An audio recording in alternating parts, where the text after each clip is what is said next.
ازيكم يا فواحين، عاملين ايه؟ انا باسل. النهارده بكلمكم عن عطر من العطور الجميله اللي معرفتش اتكلم عنها قبل كده. انا من محبي اللاين ايديال او لوم ايديال من جيرلان. في كميه عطور مبهره، انا بشوف ان هي عطور الرجل المثالي فعلا. لو انت بقى مدير في شركه، لو انت موظف عادي، لو انت شاب في الجامعه، لو انت بتنزل تروح الكليه وما بتحضرش المحاضرات، لو انت بتنزل تخرج مع اصحابك بالليل، لو عندك خطوبه، لو عندك فرح، لو ليله زفافك، لو نازل تخرج في ديت مع خطيبتك يعني. فانا بقول لك استخدم الخط الخاص بجيرلان لوم ايديال. النهارده بكلمكم عن جيرلان لوم ايديال كولون. نسخه الكولون زي يعني ما اغلب الناس بتبقى متخيله، بيقولوا ان هي نسخه خفيفه وضعيفه، ولكن انا بشوف النسخه دي ان هي من النسخ الجميله جدا. العطر ده من العطور اللي بتدي احساس بهجه غير طبيعي. هو عطر ابليفتنج كده، يحسسك ان انت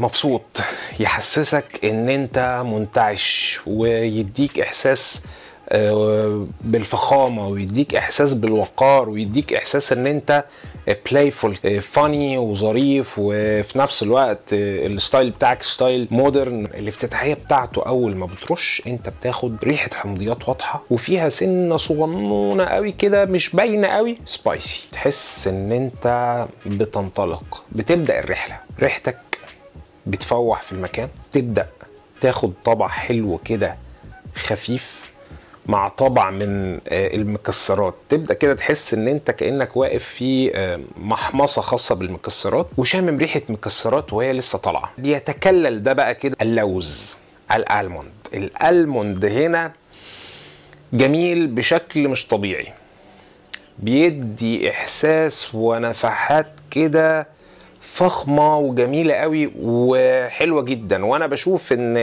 يعني الفايبس دي، النفحات دي هي اللي تخليه يبقى مناسب للاستخدام الحميمي.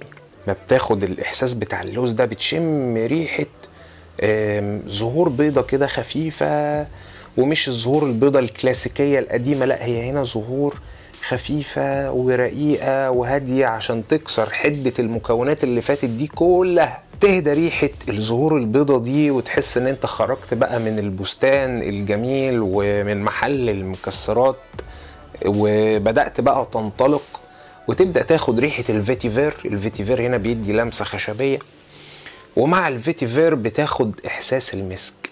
الرائحة بتبقى ماسكي، مش المسك النظيف المزعج اللي انت ممكن تكون شميته في روائح الصابون والشامبوات وغيره. لا، هنا احساس ماسكي نظيف منعش وفقط، مش واخد طابع بودري، مش واخد طابع صناعي، مش واخد اي طابع من الطوابع اللي انت ممكن تحسها انها موجودة دي.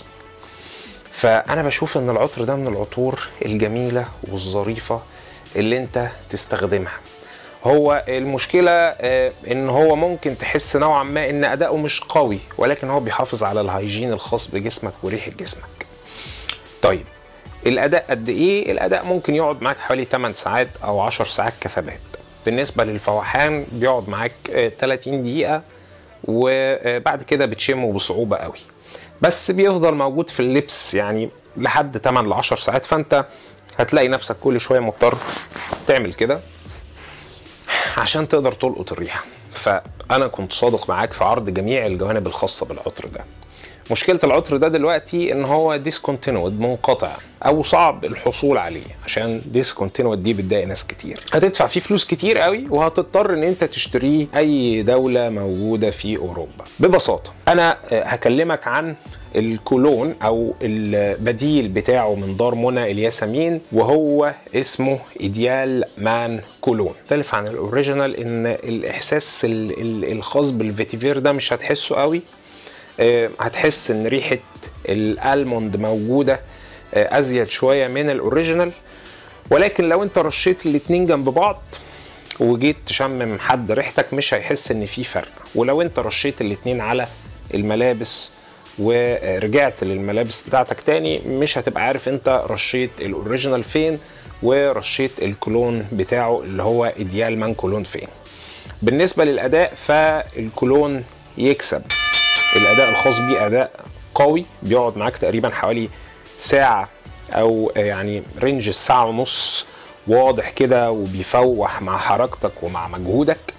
بالنسبه للثبات، ودي كانت حاجه غريبه بالنسبه لي في البدايه، انا كنت حاسس ان هو بيطير بسرعه جدا، فما كنتش حابب ان انا اتكلم عنه، لحد ما في يوم من الايام كنت رايح الاستوديو، كنت بصور حاجه، عندنا تصوير، وفي احد الاصدقاء المصورين الموجودين في الاستوديو كان عايز ازازه برفيوم يعني لاجل المحبه، فانا اديته الازازه اللي كانت موجوده معايا في الشنطه، وكانت بالصدفه هي ايديال مان كولون. مش قادر احدد بالظبط المدى الزمني، بس بعدها بفتره قابلته في الاستوديو وحسيت ان انا شامم جرلان لهم ايديال كولون، فكنت محرج اساله يعني، فقلت له هو انت رشيت البرفيوم اللي انا اديته لك؟ فقال لي انت شامه ازاي؟ انا رشه الصبح من الساعه 9 الصبح، وكنا احنا ساعتها الساعه 11 بالليل تقريبا، فكان فات حوالي اكتر من 12 ساعه، حوالي 14 ساعه. فده اللي خلاني اطمن وخلاني ان انا اقدر اعمل ريفيو وانا واثق ان انا مش هدلك على برفيوم هتروح تشتريه وتدفع فيه فلوسك وفي النهايه هيبقى يعني رديء او لا يناسب متطلباتك او احتياجاتك. انا كنت صريح وصادق معاكم في عرض كل الجوانب والتفاصيل. لو عجبك الفيديو ما تنساش تعمل سبسكرايب وتعمل لايك. لينك الشراء هتلاقيه موجود في الديسكريبشن او وصف الفيديو. قولوا لي ايه العطور اللي عايزيني اتكلم عنها.